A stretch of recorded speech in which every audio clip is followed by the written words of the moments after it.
Have you ever felt like everyone is laughing at your dreams? Like no one believes in you? Your friends, your family, even strangers. They tell you it's impossible. You start doubting yourself, questioning if you should even try. This is exactly what happened to Karen.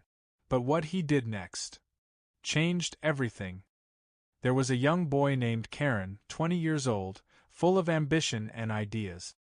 Ever since school, he dreamed of starting his own business, something that would help people and inspire others.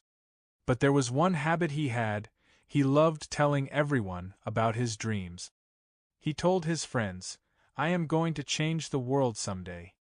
He told his cousins, "Wait and watch, I will do something huge." He even told strangers sometimes, hoping for encouragement. But slowly, Karen noticed something strange.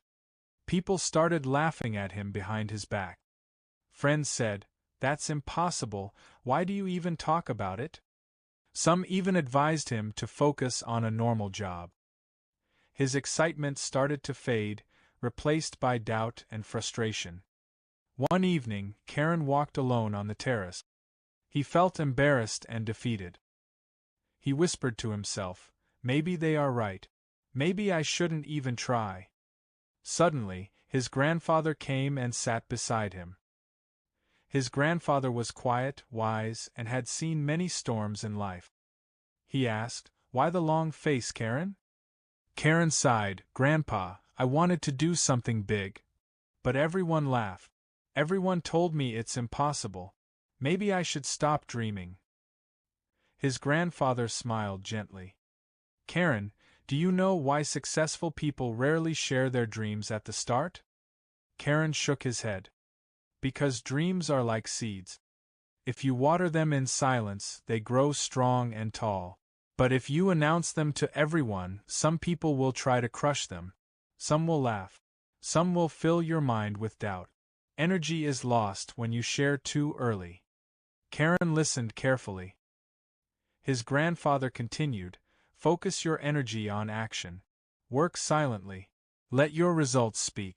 When your dream grows into reality, only then will people truly see your vision." From that day, Karen changed his approach. He stopped talking about his dream constantly. He worked early mornings, late nights, and every free minute. He learned, failed, tried again, and improved. Months passed.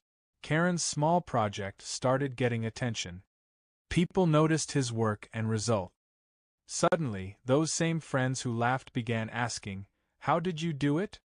Karen just smiled. No words, only results. One day, a stranger asked him, "How did you stay so focused without giving up?" Karen said, "I stopped telling everyone about my dreams. I realized that action speaks louder than words. Work quietly, improve constantly, and let the world see the result. That's the only way a dream becomes real." Karen learned 3 powerful lessons. 1. Silence protects your energy, don't let negativity drain you. 2. Action over words, working quietly produces real result. 3. Results attract respect. Once people see what you've done, admiration comes naturally. Years later, Karen became a successful entrepreneur. Not because he shouted about his dreams, but because he nurtured them silently, patiently, and with determination. And whenever someone asked him for advice, he said, "Stop telling your dream too soon. Focus on building it. Your actions will inspire the world, not your words." If this story inspired you, make sure to like, share, and subscribe. Your support helps me bring more powerful stories to you.